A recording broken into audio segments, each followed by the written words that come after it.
Welcome, welcome. Ticket, please. You'll find the show in either of the doors beside me.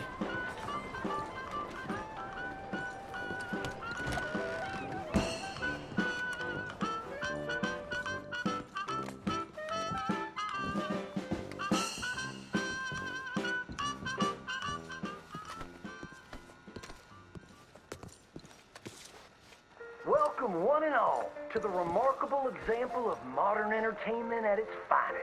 Now, most of you young'uns, I'm sure, know about our great national hero and pioneer, Josiah Blackwater.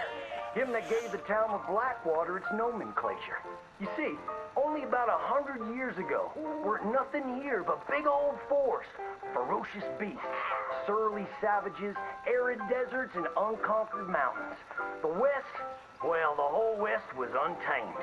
Your mama probably told you bedtime stories about Josiah's many adventures. But I'm gonna tell you a story you ain't likely to have heard about his possum hat. Now, Josiah Blackwater was born in the year of our Lord 1782 in a log cabin just west of Ansburg. He was a special boy. His pa gave him his first rifle when he was 3 years old. Boy, he took to it right away. He exclaimed, "There's a whole mess of critters out there in the woods that aim to eat us, so I'm gonna consume them first." Yes, sir. He really took to killing all manner of things. He was such a keen shot. One morning, he was sorting up some winter turnips for the root cellar when a big old bear and her cubs came in the kitchen hunting for food. It had a mind to eat up all the jams and preserves. Josiah grabbed that bear and wrestled her to the ground and squeezed and squeezed and squeezed. He whooped the tar clean out of that big old critter. Then he tied her up and grabbed them cubs and ground them into sausages while the mama bear watched. That's fine eating. His mom and pa knew right then he was cut out to be the finest wild frontiersman that ever drew breath.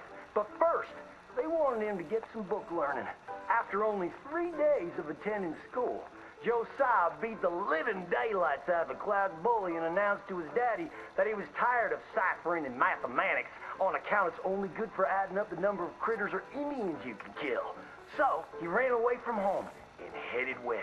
Now, these lands were occupied by savages then, and when Josiah Blackwater came scouting through, he recognized it to be a land of splendor, wasted on those that couldn't appreciate it on account of worshiping false idols. He got rid of all them pesky buffalo, and thereby ensured those infernal Injuns didn't have nothing to eat. Of course, that got them mightily riled up, so he had to slaughter all of them too. Just like his daddy had once done to the Redcoats in 1775. Right about that time, he met an Indian girl he took pity on account of having annihilated her family. She was 12 years old, and so he took her as his wife. She gave him 2 sons before she died of typhus. Now, y'all know that Josiah Blackwater wore a possum for a hat. But most don't know how that came to be.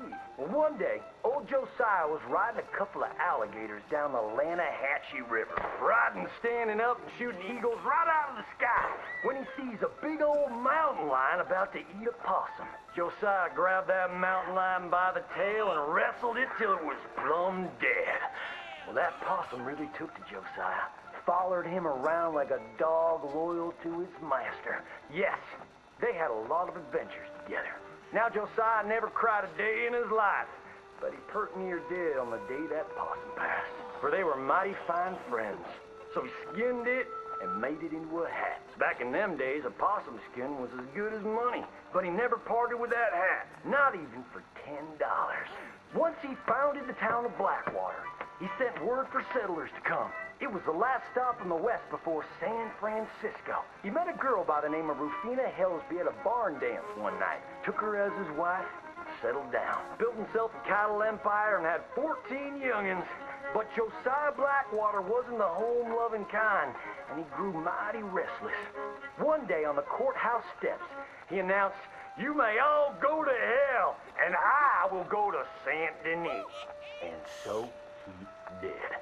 Enjoyed French pursuits of strumpets and wanton gluttony, which is where he came upon the idea of running for Congress.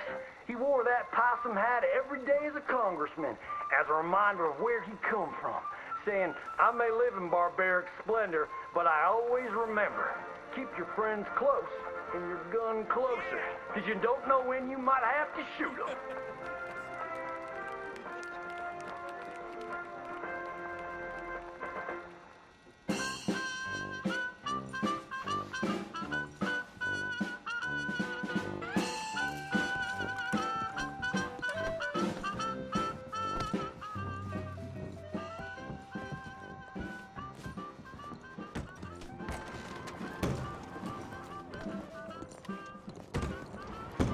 Goodbye now. We'll see you next time.